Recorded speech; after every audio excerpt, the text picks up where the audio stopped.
저는 이제 모태 신앙이었지만 하나님을 제대로 경험했던 것이 저번 설교에 말씀드렸다시피 군대 제대하고 하나님을 인격적으로 만나게 되었습니다. 그때 제가 했던 고백이 저번에도 말씀드렸지만 인터넷 설교를 듣다가 하나님의 그 위로하심을 경험하고 이렇게 제 입에서 고백을 했습니다. 하나님, 제가 이제 이 땅을 살아갈 동안 정말 힘없고 약한 이들을 위해서 하나님의 이름으로 그들을 위로해주는 삶을 살아가겠습니다. 저는 이렇게 그때 하나님께 고백을 했었습니다. 그래서 생각해 보니까 이 고백이 내 중심적으로 살겠다는 그 고백이 아니었고, 내가 하나님의 이름을 위해서 살겠다라고 고백한 모습을 보면서 내가 하나님을 만난 후에 하나님께 제대로 드렸던 회심의 기도였구나라고 스스로 생각하게 되었습니다. 우리는 하나님을 만나기 전까지는 우리 나름대로의 자기 그 주관을 가지고 그 중심적인 삶을 살아갑니다. 내가 생각한 것이 맞고 내가 행동하는 것이 다 맞다, 이렇게 생각을 하는 것입니다. 하지만 하나님을 경험하고 나서는 우리는 내 생각을 내려놓게 되고, 내가 어떻게 하면 하나님의 이름을 위해서, 그 영광을 위해서 살 수 있을까 고민하면서 생각하게 되는 것입니다. 지금 우리가 여기에 모이신 분들은 또 하나님께 특별히 또 금요 저녁에 나와서 기도하고 있다는 것은 정말 각각의 그런 삶 가운데 하나님을 향한 회심의 경험들이 다 있으실 것이라 믿습니다. 그 만남과 고백들이 있었기에 우리는 지금 여기 나와서 하나님께 예배를 드리고 있는 것이죠. 오늘 본문의 말씀은요, 사울이 회개하는 장면이 나오고 있습니다. 사울은 처음에 자기가 생각하고 행동하는 것들이 다 맞다고 생각을 하면서 살아왔습니다. 사도행전 7장에 보시면 스데반 집사가 순교를 당하는데, 그 순교 당할 시에 스데반 죽임 당함을 보면서도 그의 죽음은 마땅한 죽음이었어, 이렇게 말을 생각하면서 그 죽음을 쳐다보던 사람이었습니다. 그러면서 사울은 예수 그리스도를 믿는 사람들, 특별히 교회를 잔멸하기에 힘쓰는데요, 각 집에 들어가서 남녀를 끌어다가 옥에 넘길 정도로 열심히 대단한 사람이었습니다. 왜 이렇게 예수님 믿는 사람들을 착출하는데 앞장서서 행동을 했을까요? 왜냐하면 사울 자신의 철저한 주관이 있었기 때문이었습니다. 어떠한 주관이었냐면, 내가 생각하고 행동하고 배우는 것들은 100% 맞다, 이렇게 생각했기 때문이었을 것입니다. 바울은 보면요, 유대인으로 출생하였고 당시 모든 백성에게 존경을 받는 가말리엘 문화에서 이렇게 조상들의 율법과 엄한 교훈을 받으면서 자라왔습니다. 그래서 육체를 보아도 흠이 없었습니다. 태어난 지 8일 만에 할례를 받고 율법의 의로는 흠이 없는 사람이었습니다. 한마디로 쉽게 말하면 이 사울은 이제 예수 그리스도만 몰랐을 뿐이지 그 구약의 하나님에 대한 열정과 율법에 관한 열심은 정말 누구에게나 뒤지지 않는 그런 사람이었습니다. 다메섹에 있는 그 그리스도인을 만나면 예루살렘으로 잡아오려 했다, 이렇게 되어 있는데요, 이 거리가 다메섹에서 예루살렘까지 거리를 제가 조사해 보니까 약 250km 정도 된다고 합니다. 그래서 이 정도 거리를 데리고 오면서까지 핍박했다는 것은 웬만한 열정이 아니고서는 할 수 없는 일입니다. 그래서 하나님의 율법과 사랑, 율법에 대한 사랑과 열정이 큰 만큼 교회를 박해했던 것입니다. 사실 하나님은 제가 생각해 봤는데요, 이 사울을 쓰신 이유가 뭘까 생각해 보니 이 바울의 열정을 사용하신 건 아닐까 생각해 보게 되었습니다. 예수님을 만나자 이제는 그 하나님에 대한 열정에서 예수님에 대한 열정으로 가득 차서 선교 여행을 4번이나 가면서까지 널리 지역을 다니면서 예수 그리스도를 전했던 것을 우리는 잘 알고 있습니다. 그래서 이처럼 우리가 사울이 하나님의 도구로 쓰임 받은 것은 그 전에도 열정이 많았고 후에도 열정이 많은 사람이었습니다. 그래서 하나님께서 이 도구를 사용하신 건 아닐까 이렇게 생각을 했었습니다. 또한 우리가 예수 그리스도를 만나기 전까지는 내 행동만이 옳다고 생각합니다. 자신이 계획하고 실행한 것은 맞다고 생각을 하고 그것을 쫓으면서 살아가는 것입니다. 그런데 우리는 예수님을 만날 때에야 나를 제대로 볼 수 있는 아주 객관적인 눈이 뜨이게 되고 또 정확한 삶의 방향을 알 수가 있는 것입니다. 이 중에서 나의 모습을 제대로 알고 있다는 사람 혹시 있으신지 모르겠습니다. 내 스스로 내가 제일 잘한다. 사실 이게 참 어렵거든요. 나를 스스로 아는 거 참 어렵습니다. 그리고 내가 생각하는 방향만이 맞다. 이렇게 생각하시는 분이 또 있는지 모르겠습니다. 이런 분들 자체가 교만한 모습입니다. 남의 말은 틀리고 내가 다 맞다. 이런 모습들. 또 그 틀린 사람은 아무리 틀린 것을 말해줘도 자신이 결국 깨달아야지 그것을 알더라고요. 아무리 너 그거 잘못됐다, 다시 한번 기도해봐라 해도 결국은 자신이 깨달아야지, 하나님 앞에 나아가서 깨달아야지 내가 잘못된 것을 알 수가 있더라고요. 그래서 깨닫게 되는 것이 사실 은혜입니다. 요한복음 4장에 보면 예수님과 사마리아 여인이 대화가 나옵니다. 이 여인 잘 아시죠? 우물가의 여인인데요. 이 여인은 삶의 만족을 남편에게서 찾으려 했습니다. 계속해서 남편을 바꿔도 만족이 없었던 것입니다. 그래서 예수님께서 내가 이 물을 먹었을 때 영생하도록 목마르지 않는 물을 주겠다. 이 말을 하였을 때 나도 그 물을 먹게 하여 주옵소서. 이 여인은 바로 그 예수님의 말씀을 받아들였습니다. 그래서 예수님께서는 자신에 대해서 말씀하시며 나는 영원한 생수다. 그리고 내가 주는 물을 마시는 사람은 영생하도록 솟아나는 샘물이 될 것이다. 이렇게 말씀을 하셨습니다. 그래서 이 여인은 성경에는 나오지 않지만 결국 예수님을 만나고 정말 그 후로부터는 남편을 통해서 만족을 얻지 않고 영생의 물이신 예수 그리스도를 통해서 삶의 만족을 누렸을 것입니다. 이처럼 우리는요, 예수님을 만나면 내가 살아가야 되는 참 의미를 알게 되는 것입니다. 그리고 나의 모습을 깨닫게 되는 것입니다. 그렇게 되면 어떻게 되겠습니까? 내가 어떻게 나아가야 될지 고민하게 되겠죠. 사울은 예수님을 만나기 전에 이제 그 회심 사건이 자신에게는 조금 정말로 큰 사건이었던 것 같습니다. 성경에도 얼마나 이 사건이 큰 사건이었으면 3번이나 이 회심 장면이 사도행전 나오거든요. 하늘에서 빛이 비치고 예수님의 음성을 듣고서부터 앞을 볼 수 없었다 이렇게 말을 하고 있습니다. 우리 8절 한번 같이 읽어보시면 좋겠습니다. 8절 시작. 사울이 땅에서 일어나 눈은 떴으나 아무것도 보지 못하고 사람의 손에 끌려 다메섹으로 들어가서. 사울이 그 빛으로 인해서 눈을 떴지만 아무것도 보지 못했다. 눈을 떴는데 보이지 않던 것입니다. 얼마나 답답할까요? 심정은 아마 이루 말할 수 없을 것입니다. 이 빛으로 인해서 내가 실명했나? 이런 생각도 했을 것입니다.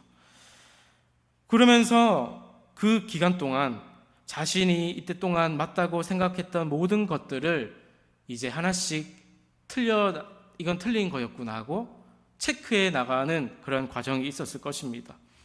그래서 그 과정이 얼마나 조금 충격적이었으면 사울은 3일 동안 먹지도 마시지도 아니했다. 이렇게 성경은 기록하고 있습니다. 우리 사람은 쉽게 바뀌지 않는다고 하죠. 이 말 많이 들어보셨을 겁니다. 사람이 바뀌게 되면 죽을 때다. 이런 말이 있잖아요. 그만큼 사람은 바뀌는 것 같으면서도 시간이 지나면 다시 원점으로 돌아오는 것이 사람이란 존재입니다. 그래서 사실 쉽게 말하면 사람이 한순간에 바뀌는 것은 불가능에 가깝습니다. 그런데요, 예수님을 만나면 그렇게도 바뀌지 않는 사람이 바뀌게 되는 것입니다. 우리 믿는 사람 중에서도 내가 그렇게 담배가 안 끊어졌는데 예수 믿고 담배가 끊어졌다. 이런 분도 있고요. 화를 그렇게 잘 내던 사람이 예수님 믿고 온유한 사람이 되었다. 또 자기밖에 모르던 그 이기적인 사람이 이제 남을 배려해주는 사람이 되더라. 이러한 모습들을 주위 사람들을 통해서 많이 들으신 적도 있으실 것입니다. 그래서 이 바뀌어지는 이 능력은 오직 예수 그리스도의 그 이름의 능력인 것입니다. 사울은 3일 동안 자신의 모습을 그래서 철저히 돌아보고 잘못된 방향에서 돌이켜서 이제는 하나님에 대한 율법에 대한 방향에서 예수 그리스도의 방향으로 전환을 하게 되었던 것입니다. 이 3일 동안의 일을 겪고 나서 이제 확신을 갖고 나서 아나니아에게 찾아가서 눈을 뜨게 되고 일어나서 세례를 받고 음식을 먹고 강건해졌습니다.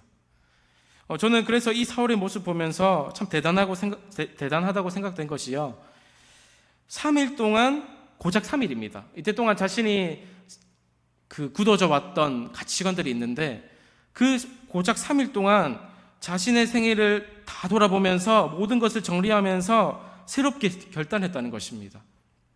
그래서 눈을 뜨자마자 일어나서 세례를 받았다는 사실, 그리고 음식을 먹고 기운을 차리고 즉시로 그 회당에서 예수가 하나님의 아들이심을 전파했다는 사실, 즉시로.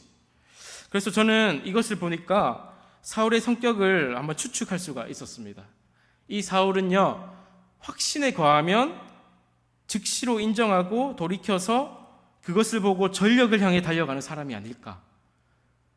그렇지 않아요? 전에도 정말 옥에 가두면서까지 250km 되는 거리를 가면서까지 잔멸하게 앞장섰던 그 열정의 그 사울이 알고 나니까 여전히 열정이 있는 거예요. 여전히 사람들을 향해서 바로 이제 자신의 잘못된 것을 인정하고 즉시로 회당에서 예수가 하나님의 아들이심을 전파하고 세례를 받고, 이런 모습에서 이 사울은 남자가 봐도 멋있는 사람이다. 남자가 원래 남자를 보는 게 정확하다 하잖아요. 이런 말 농담처럼 있는데, 남자가 봐도 이 사울이라는 사람은 화끈한 사람인 것 같습니다. 자기가 탁 정했다 싶으면 앞만 보고 달려가는 거예요. 그런데 우리는 보통 사람들의 모습은요, 자신의 모습이 잘못되었음에도 불구하고 자존심이 강한 사람들은 잘 인정하지 않으려고 합니다. 어떻게든 좀 그 말을 내가 잘못했다는 말을 안 하려고 하고, 설령 그것이 사실이라고 해도 자신의 위치가 있다면 그것 또한 인정하기 쉽지 않은 일입니다. 우리 성경에 빌라도 아시죠? 본디오 빌라도는 사실 예수님이 죄가 없음을 알았음에도 불구하고 그 유대 사람들의 눈치를 많이 봤습니다. 그래서 자신의 정치적인 그 목적을 이용해서라도 바로 죄가 없는 석방시키지 아니하고 계속 감옥에 예수님을 또 이렇게 시간을 계속 지체했던 것이죠. 그런데 그 잘못된 것을 즉시로 인정하고 의견을 바꿔서 말하는 경우라는 것은 참 대단한 것입니다. 사울은 그래서 확신하다고 생각이 들면 앞만 보고 나가는 열정적인 사람이라는 것을 우리는 알 수 있습니다. 창세기 19장에는요, 소돔과 고모라 멸망 사건이 나오는데 롯의 아내는 이제 뒤를 돌아보았으므로 소금 기둥이 되었다, 이런 구절이 있습니다. 이것은 왜 돌아보신 줄 다 아시죠? 남겨진 것들에 대한 미련 때문에 뒤를 돌아보았는데 그것으로 인해서 하나님의 벌을 받게 되었던 것입니다. 하나님의 금지 명령에도 불구하고 소돔에 남겨둔 재물에 연연해서 뒤를 돌아보는 실수를 범했던 것입니다. 예수님께서도 말씀하시기를 손에 쟁기를 잡고 뒤를 돌아보는 자는 하나님의 나라에 합당하지 않다, 이렇게 말씀을 하셨습니다. 그래서 저는 확신에 거하고 앞만 바라보고 달려가는 그 사울의 모습에서 저의 모습을 한번 돌아보게 되었습니다. 저도 하나님 믿고 정말 신뢰하면서 나간다고 하지만 어떨 때는 정말 내가 믿는 자로서의 모습이 좀 부끄러울 때도 있고, 또 어떨 때는 저도 모르게 불평이 나올 때도 있고, 어떨 때도 의심할 때도 있고, 그래서 그 바울의 모습과 저를 비교하니까 굉장히 부끄럽게 또 초라하게 느껴졌습니다. 사람들은 그래서 보통 과거를 회상하면서 말을 합니다. 과거 생각하면 그때가 좋았지, 그때로 돌아가면 얼마나 좋을까, 이런 말을 하지만 사실 우리가 과거를 생각해서는 하나님의 자녀로 살아가기 힘듭니다. 우리 모세가 애굽 왕자로 계셨던 거 아시죠? 출애굽했을 때 옛날 생각이 왜 안 났을까요? 애굽의 왕자 생활을 했을 때 내가 그렇게 잘 먹고 잘 살았는데 지금은 정말 만나와 메추라기를 먹고 사람들의 불평 소리를 듣고 살아야 되고, 이런 좀 현실적인 고충들이 있었을 것입니다. 하지만 만약에 애굽 왕자 때를 기억하면서 그때 좋았지 하면서 계속 그때를 생각하면서 돌아가고자 했다면 모세는 그 위대한 사명을 감당해내지 못했을 것입니다. 모세는 애굽의 왕자로부터 이제 나오고부터 이스라엘 백성들을 지도하고부터는 그 가나안 땅만을 바라보면서, 약속의 땅을 바라보면서 앞으로 전진했던 사람이었습니다. 그래서 부르심을 받은 사람에게 중요한 것은 현재와 미래입니다. 과거는 떨쳐버리시고요, 오늘 내가 어떻게 믿음으로 살아가는지, 이 현재, 그리고 앞으로 다시 오실 예수님을 바라보면서 천국 소망으로 살아가는 것, 미래. 이 현재와 미래를 이제 중요시하며 살아가는 모습들이 부르심 받은 자의 모습들인 것입니다. 우리는 믿음의 경주자인 거 다 아시죠? 믿음의 경주자이고, 그 경주가 있다는 것은 끝이 있습니다. 끝은 바로 우리가 죽을 때, 그때 그 경주가 끝나는 것입니다. 목숨 다하는 그날까지 경주하는 경주자입니다. 히브리서 기자는 그래서 이 경주를 잘하는 비결에 대해서 우리 성경에서 말을 하고 있습니다. 우리 히브리서 12장 우리 1절, 2절을 한번 찾아보실까요? 히브리서 12장 1절, 2절 한번, 이 부분은 제가 결론을 지으면서 마무리하도록 하겠습니다. 한번 찾아보시면 좋겠습니다. 366면에 있습니다. 366면 우리 1절과 2절 예수를 바라보자 상반절까지 우리 한 목소리로 한번 읽어보면 좋겠습니다. 시작. 이러므로 우리에게 구름같이 둘러싼 허다한 증인들이 있으니 모든 무거운 것과 얽매이기 쉬운 죄를 벗어버리고 인내로써 우리 앞에 당한 경주를 하며 믿음의 주여 또 온전하게 하시는 이인 예수를 바라보자. 아멘.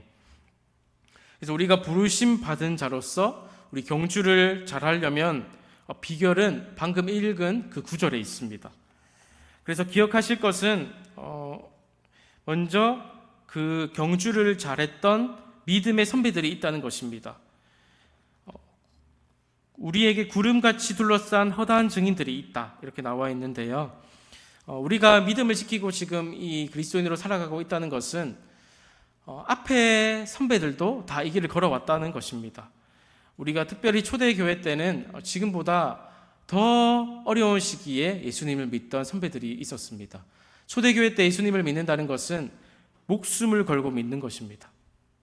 그래서 우리가 믿음의 선배들을 기억해야겠다 생각해 주시고, 그 다음에 보실 것은 모든 무거운 것 벗어버려야 된다는 것입니다.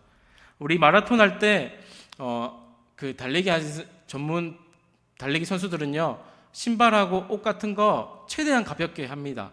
신발도 최대한 경량화를 신어서 1g이라도 가까운 거 이렇게 신으려 하는 모습들에서 무거운 것을 벗어버려야지 가볍게 경주를 하기 때문입니다.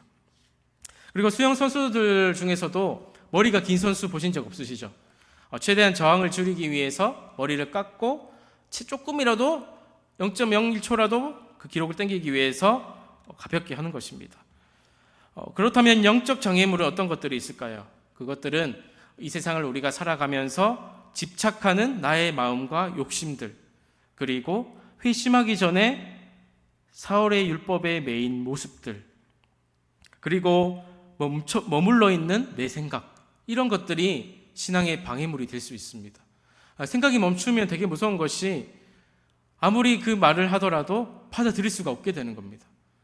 그래서 우리가 생각이 유연한 사고가 중요한 것이죠. 그 다음 보시면 얽매이기 쉬운 죄입니다. 얽매이기 쉬운 죄. 이것은 이제 직역하면 주위에 위치한 죄입니다. 우리가 주변에서 우리를 유혹하는 그러한 죄들, 우리는 육신을 입고 살아가기 때문에 잠시 방심하면 우리가 육신이 보는 대로, 또 발걸음이 가는 대로 우리의 영적 상태가 결정되게 되는 것입니다.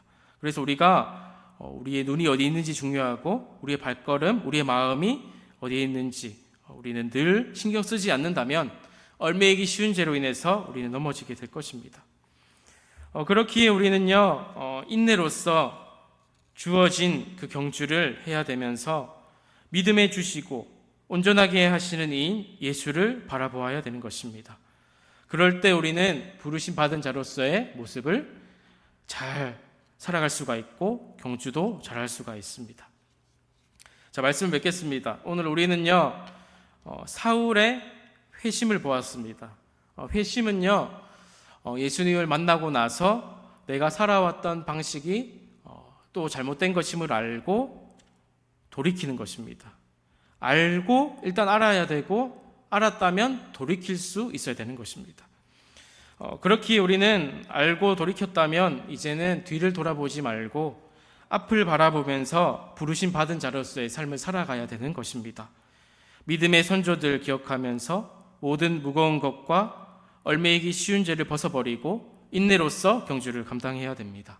그래서 우리가 믿음의 주여 온전하게 하신 이인 예수를 바라보면서 그 부르심의 경주를 끝까지 잘 달려갈 수 있는 저와 여러분의 귀한 삶이 될 수 있기를 축복합니다. 기도하겠습니다.